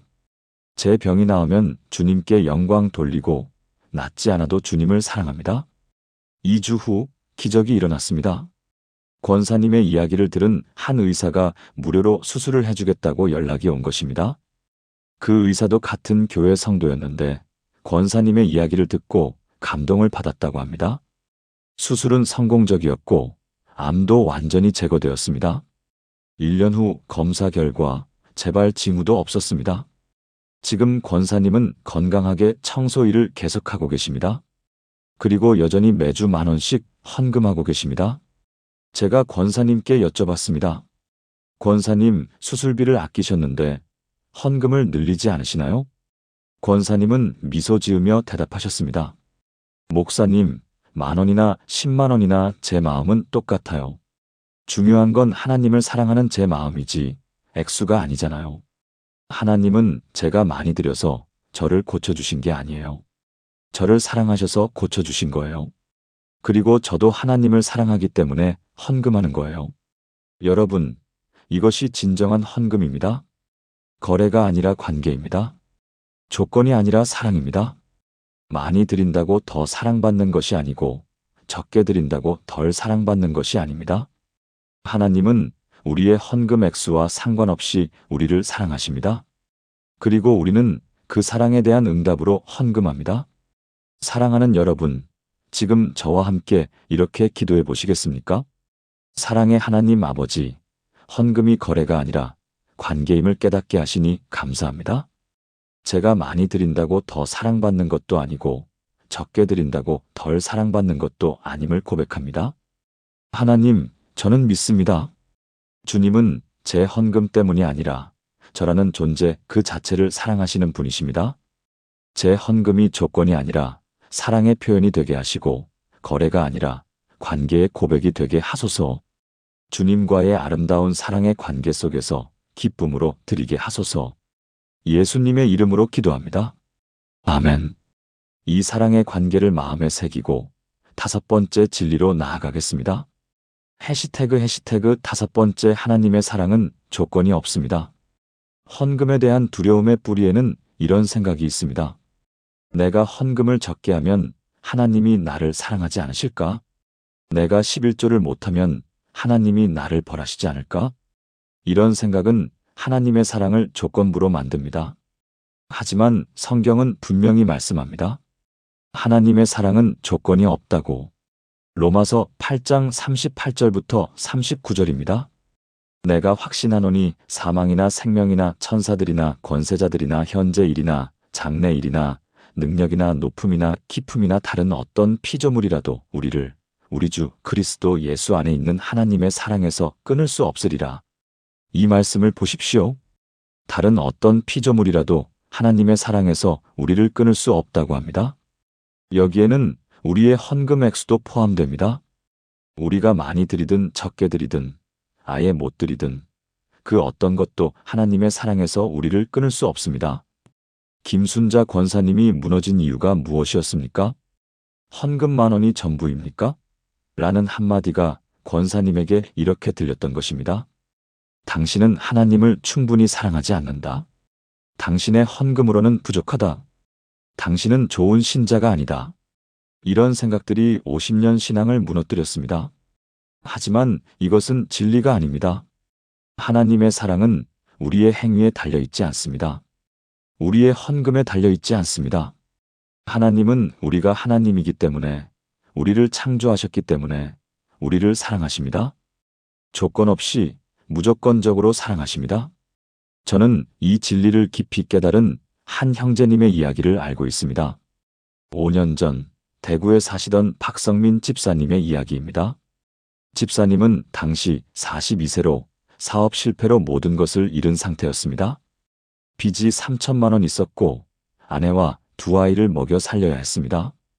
편의점 야간 아르바이트로 한 달에 150만 원을 벌었습니다. 집사님은 11조를 하고 싶었지만 15만 원이 너무 컸습니다. 그 돈이면 아이들 학원비를 낼 수 있었습니다. 집사님은 고민 끝에 11조를 하지 않기로 결정했습니다. 대신 감사 헌금으로 월 3만 원을 드리기 시작했습니다. 하지만 집사님의 마음은 늘 무거웠습니다. 하나님이 나를 어떻게 생각하실까? 11조도 못하는 내가 하나님께 사랑받을 자격이 있을까? 6개월이 지났을 때 집사님은 심한 우울증에 빠졌습니다. 교회에 나가는 것도 부담스러웠습니다. 다른 사람들은 11조를 하는데 자신만 못한다는 생각에 부끄러웠습니다. 어느 날 새벽 집사님이 편의점 야간 근무를 하고 있었습니다. 새벽 4시였습니다. 피곤해서 의자에 앉아 있는데 갑자기 눈물이 나왔습니다. 하나님, 저 이대로 괜찮은 건가요? 11조도 못하는 제가 주님의 자녀인가요? 그때 한 손님이 들어왔습니다. 70대 할아버지였는데 집사님을 보더니 이렇게 물으셨습니다. 젊은이, 왜 울고 있나? 집사님은 모든 이야기를 털어놓았습니다. 사업 실패한 것, 11조 못하는 것, 하나님께 죄책감 느끼는 것까지. 할아버지는 집사님의 이야기를 다 듣고 나서 이렇게 말씀하셨습니다. 젊은이, 내가 목사인데 한 가지만 말해주겠네. 하나님은 자네가 11조를 한다고 더 사랑하고 안 한다고 덜 사랑하는 분이 아니야. 하나님의 사랑은 자네의 헌금과 아무 관계가 없어. 하나님은 지금 이 순간에도 자네를 똑같이 사랑하고 계셔. 자네가 3만 원 드리든 15만 원 드리든 한 푼도 못 드리든 하나님의 사랑은 변하지 않아. 그 순간 집사님의 눈에서 눈물이 쏟아졌습니다. 그동안 자신을 짓누르던 무게가 벗겨지는 것 같았습니다. 제가 하나님께 사랑받고 있다는 거죠? 물론이지. 자네는 하나님의 사랑받는 아들이야. 지금 이 순간에도. 그날부터 집사님의 삶이 변하기 시작했습니다. 11조를 못한다는 죄책감에서 벗어나니 마음이 자유로워졌습니다. 하나님의 무조건적 사랑을 경험하니 삶에 힘이 생겼습니다. 1년 후 집사님에게 새로운 직장이 생겼습니다. 월급 300만 원이었습니다. 그때부터 집사님은 11조 30만 원을 드리기 시작했습니다. 하지만 집사님은 이렇게 말합니다. 목사님, 3만 원 드릴 때나 30만 원 드릴 때나 하나님의 사랑은 똑같았어요. 제가 3만 원 드릴 때도 하나님은 저를 사랑하셨고 지금도 똑같이 사랑하세요. 헌금은 하나님의 사랑을 얻기 위한 조건이 아니라 하나님의 사랑에 대한 감사의 표현이었어요. 여러분, 이것이 진리입니다. 하나님의 사랑은 조건이 없습니다. 우리가 무엇을 하든 얼마를 드리든 하나님의 사랑은 변하지 않습니다. 사랑하는 여러분, 지금 저와 함께 이렇게 기도해 보시겠습니까?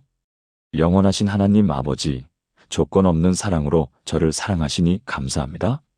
제가 많이 드려도 적게 드려도 아무것도 못 드려도 주님의 사랑은 변하지 않으심을 고백합니다. 하나님, 저는 믿습니다. 주님의 사랑은 제 행위에 달려있지 않고 제 헌금에 달려있지 않으며 주님의 성품 자체에서 나오는 것임을 믿습니다. 이 무조건적 사랑 안에서 자유하게 하시고 이 사랑에 감사함으로 기쁘게 드리게 하소서. 죄책감이 아니라 감사함으로, 의무가 아니라 사랑으로 드리게 하소서. 예수님의 이름으로 기도합니다. 아멘. 이 무조건적 사랑을 마음 깊이 새기고 6번째 진리로 나아가겠습니다. 해시태그 6번째 진정한 부요함은 영적 풍성함입니다. 세상은 재물에 많고 적음으로 사람을 평가합니다. 많이 가진 사람이 부자이고 적게 가진 사람이 가난한 사람입니다. 하지만 하나님의 기준은 완전히 다릅니다. 요한계시록 2장 9절입니다. 내가 내 환난과 궁핍을 알거니와 실상은 내가 부요한 자니라. 이 말씀을 깊이 묵상해 보십시오. 세상의 눈으로 보면 궁핍하지만 하나님의 눈으로 보면 부요한 자라는 것입니다. 진정한 부요함은 통장 잔고에 있지 않습니다. 진정한 부요함은 영적 풍성함에 있습니다. 김순자 권사님은 48만 원밖에 없었습니다. 세상의 기준으로는 가난한 사람이었습니다. 하지만 권사님에게는 세상이 줄 수 없는 부요함이 있었습니다. 50년 동안 하루도 빠지지 않은 새벽 기도의 역사가 있었습니다. 20년 넘게 구역 예배를 인도하며 쌓은 신앙의 유산이 있었습니다. 수많은 사람들을 위로하고 격려했던 사랑의 열매가 있었습니다. 이것이 진정한 부요함입니다. 저는 이 진리를 체험한 한 자매님의 이야기를 알고 있습니다. 3년 전 광주에 사시던 최은혜 자매님의 이야기입니다. 자매님은 당시 35세로 미혼모였습니다. 7살 딸아이를 혼자 키우고 있었습니다. 식당에서 서빙 일을 하며 한 달에 180만 원을 벌었습니다. 월세 60만 원, 생활비 100만 원을 쓰고 나면 20만 원이 남았습니다. 자매님은 11조 18만 원을 드리고 싶었지만 도저히 여유가 없었습니다. 대신 감사 헌금으로 월 2만 원을 드렸습니다. 자매님은 늘 마음이 무거웠습니다. 교회에서 만나는 다른 자매들은 명품 가방을 들고 좋은 차를 타고 여유로워 보였습니다. 자매님은 5년 된 중고차를 타고 시장에서 산 옷을 입고 늘 돈 걱정을 했습니다. 나는 왜 이렇게 가난할까? 하나님은 왜 나만 이렇게 힘들게 하실까? 어느 날 자매님이 딸과 함께 공원을 산책하고 있었습니다. 딸아이가 갑자기 이렇게 말했습니다. 엄마, 우리 가난하지? 자매님의 가슴이 철렁했습니다. 응, 그런 것 같네. 미안해. 그때 딸아이가 웃으며 말했습니다. 그래도 우리 부자야. 엄마가 매일 안아주잖아. 엄마가 매일 사랑한다고 해주잖아. 엄마가 매일 하나님께 기도해주잖아.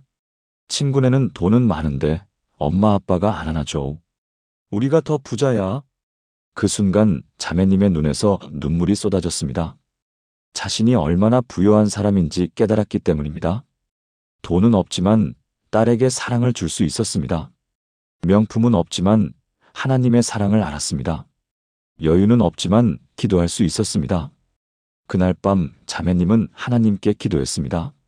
하나님, 제가 가난하다고 생각했는데 제가 얼마나 부유한지 깨달았습니다. 통장에는 돈이 없지만 제 마음에는 주님의 사랑이 가득합니다. 딸에게 물질은 많이 못 줘도 주님의 사랑을 가르칠 수 있습니다. 2만 원밖에 못 드리지만 이 2만 원에 제 감사가 가득 담겨 있습니다. 하나님, 저는 부유한 사람입니다. 그날부터 자매님의 삶이 변하기 시작했습니다. 가난을 부끄러워하지 않게 되었습니다. 오히려 이 가난 속에서 하나님을 더 의지하게 되었습니다. 2년 후 자매님에게 새로운 기회가 왔습니다. 한 회사에서 격리 직원을 뽑는다는 소식을 들었습니다. 자매님은 용기를 내어 지원했고 채용되었습니다. 월급은 280만 원이었습니다. 그때부터 자매님은 11조 28만 원을 드리기 시작했습니다. 하지만 자매님은 이렇게 말합니다. 목사님, 2만 원 드릴 때가 더 부유했던 것 같아요. 그때는 정말 하나님만 의지했거든요. 지금도 감사하지만 그때의 그 간절함, 그 순수함이 그립습니다. 여러분, 이것이 진정한 부유함입니다. 돈이 많아서 부유한 것이 아니라 하나님을 알기 때문에 부유한 것입니다. 물질이 풍족해서 부자인 것이 아니라 영혼이 풍성하기 때문에 부자인 것입니다. 사랑하는 여러분, 지금 저와 함께 이렇게 기도해 보시겠습니까? 풍성하신 하나님 아버지, 진정한 부유함이 무엇인지 깨닫게 하시니 감사합니다.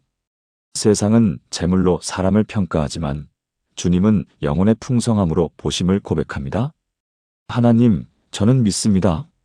제 통장이 비어 있어도 제 마음에 주님의 사랑이 가득하면 저는 부유한 자입니다. 제가 명품을 입지 못해도 주님의 은혜를 입고 있으면 저는 가장 아름다운 자입니다. 제가 적게 드려도 기쁨으로 드리면 저는 가장 많이 드린 자입니다. 이 영적 부요함 안에서 살게 하시고 이 풍성함을 나누는 자가 되게 하소서. 예수님의 이름으로 기도합니다. 아멘. 이 영적 부요함을 가슴에 품고 마지막 7번째 진리로 나아가겠습니다. 해시태그 7번째 회복과 치유 다시 시작하는 용기. 김순자 권사님의 이야기로 돌아가겠습니다. 권사님이 전화로 이야기를 털어놓으셨을 때 저는 이렇게 여쭤봤습니다. 권사님, 지금 어떻게 지내세요? 권사님은 울먹이며 대답하셨습니다. 목사님, 저 교회 못 나가요. 기도도 안 돼요. 말씀도 안 읽혀요. 50년을 섬겼는데 이게 뭐예요? 그때 저는 권사님께 오늘 나눈 모든 진리를 전해드렸습니다. 하나님은 액수가 아니라 마음을 보신다는 것. 과부의 2렙돈이 가장 많은 헌금이었다는 것. 헌금은 예배이며 관계라는 것. 하나님의 사랑은 조건이 없다는 것. 진정한 부요함은 영적 풍성함이라는 것. 그리고 마지막으로 이렇게 말씀드렸습니다. 권사님, 하나님은 지금도 권사님을 사랑하십니다. 권사님의 50년 신앙은 절대로 헛되지 않았습니다. 그 담임 목사님의 한마디는 하나님의 마음이 아니었습니다. 하나님은 지금 이 순간에도 권사님의 10,000원을 가장 귀하게 여기고 계십니다. 전화 너머로 권사님의 흐느끼는 소리가 들렸습니다. 정말 그럴까요? 정말 하나님은 제 10,000원을 받아주실까요? 제가 다시 교회에 나가도 될까요? 그렇습니다, 권사님. 하나님은 지금도 권사님을 기다리고 계십니다. 그날 이후 저는 권사님과 매주 통화했습니다. 격려하고 기도하고 함께 말씀을 나눴습니다. 2주 후 권사님이 다시 교회에 나가기 시작했습니다. 다만 그 교회가 아니라 집 근처 작은 교회로 옮기셨습니다. 담임 목사님은 40대 젊은 목사님이었는데 권사님을 따뜻하게 맞아주셨다고 합니다. 권사님은 여전히 10,000원씩 헌금하셨습니다. 하지만 이제는 그 10,000원을 부끄러워하지 않으셨습니다. 오히려 그 10,000원에 하나님을 향한 사랑을 담으셨습니다. 6개월 후 권사님께서 제게 전화를 하셨습니다. 목소리가 밝았습니다. 목사님, 저 새벽기도 다시 시작했어요. 구역 예배도 다시 시작했어요. 하나님이 저를 다시 회복시켜 주셨어요. 그리고 1년 후 더 놀라운 일이 일어났습니다. 권사님이 전화로 이렇게 말씀하셨습니다. 목사님, 제가 손자 돌봐주는 걸 본 이웃 아주머니가 저한테 돈을 주신대요. 한 달에 50만 원이래요. 그 집 손자도 함께 봐달라고요. 이제 저 수입이 98만 원이에요. 권사님의 목소리에 기쁨이 넘쳤습니다. 그래서 목사님, 이제 11조를 하려고요. 거의 10만 원 정도 되는데 드려도 될까요? 저는 웃으며 대답했습니다. 권사님, 물론이죠. 하지만 권사님 10,000원도 하나님은 똑같이 사랑하셨어요. 그렇죠, 목사님. 이제 저 알아요. 액수가 문제가 아니라 마음이 문제라는 걸요. 그래도 이렇게 드릴 수 있게 해주셔서 너무 감사해요. 지금 권사님은 건강하게 두 손자를 돌보고 계십니다.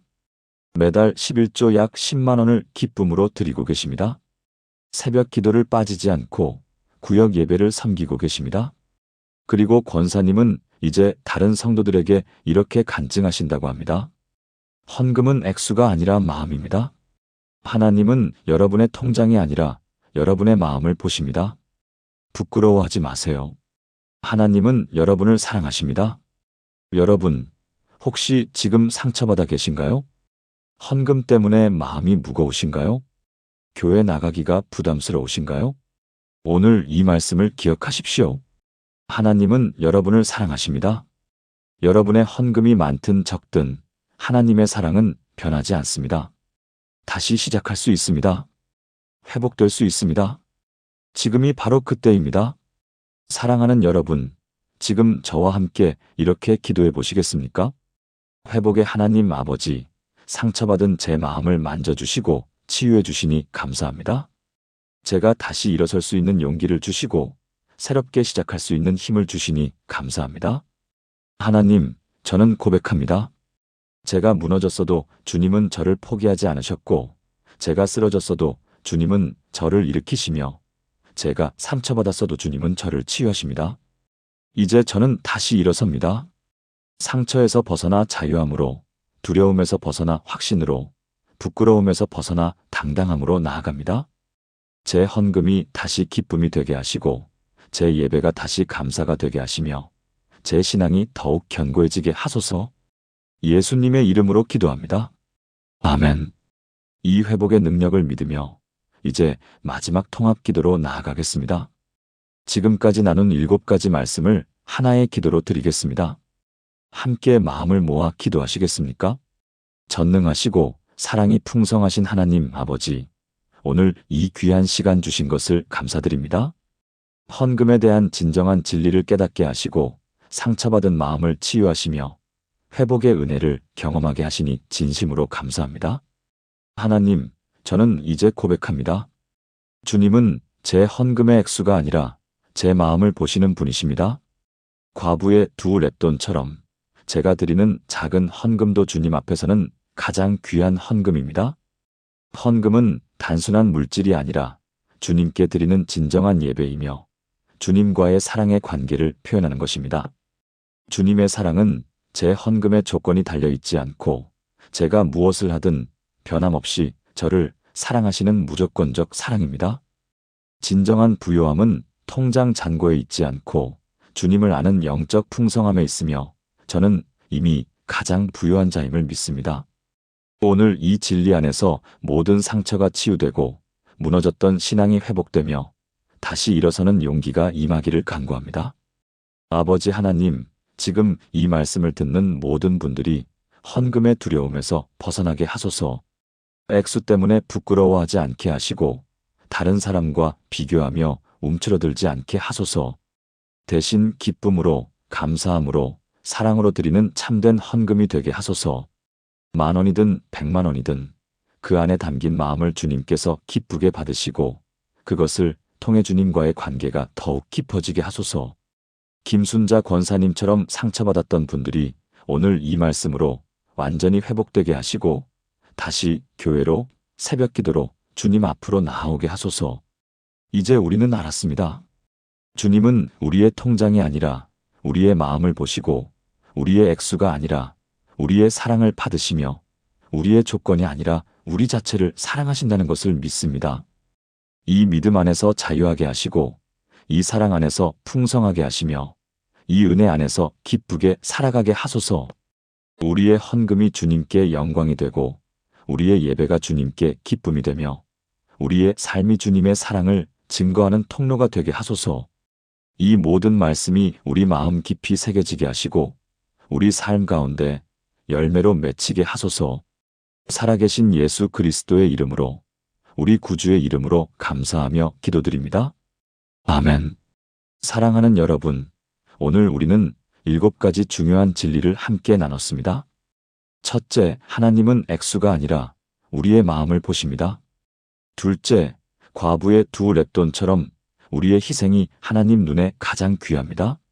셋째, 헌금은 단순한 물질이 아니라 하나님께 드리는 진정한 예배입니다. 넷째, 헌금은 거래가 아니라 하나님과의 사랑의 관계입니다. 다섯째, 하나님의 사랑은 우리의 헌금과 무관한 무조건적 사랑입니다. 여섯째, 진정한 부요함은 재물이 아니라 영적 풍성함에 있습니다.